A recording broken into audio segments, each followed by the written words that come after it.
ಪೀಠಿಕೆ ಎಲ್ಲರೂ ಹೇಳಬೇಕು. ಭಾರತ ಸಂವಿಧಾನದ ಪೀಠಿಕೆ. ಭಾರತದ ಪ್ರಜೆಗಳಾದ ನಾವು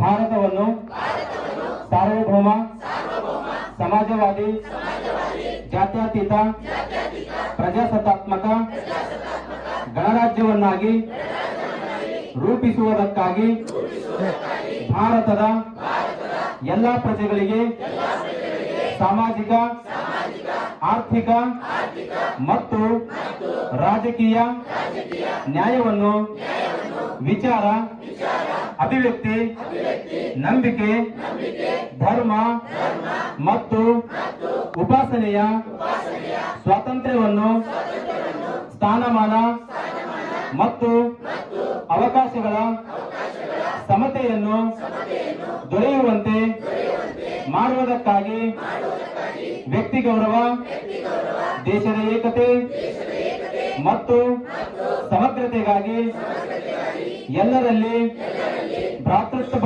ಭಾವನೆಯನ್ನು ಮೂಡಿಸುವುದಕ್ಕೆ ದೃಢ ಸಂಕಲ್ಪ ಮಾಡಿ ನಮ್ಮ ಸಂವಿಧಾನ ಸಭೆಯಲ್ಲಿ 1949 ಇಸ್ವಿಯ ನವೆಂಬರ್ ತಿಂಗಳ 26ನೇ ದಿನದಂದು ಈ ಸಂವಿಧಾನವನ್ನು ನಮಗೆ ನಾವೇ ಅರ್ಪಿಸಿಕೊಂಡು ಅಂಗೀಕರಿಸಿ ಶಾಸನವಾಗಿ ವಿಧಿಸಿಕೊಂಡಿದ್ದೇವೆ. ಬೋಲೋ ಭಾರತ್ ಮಾತಾ ಕಿ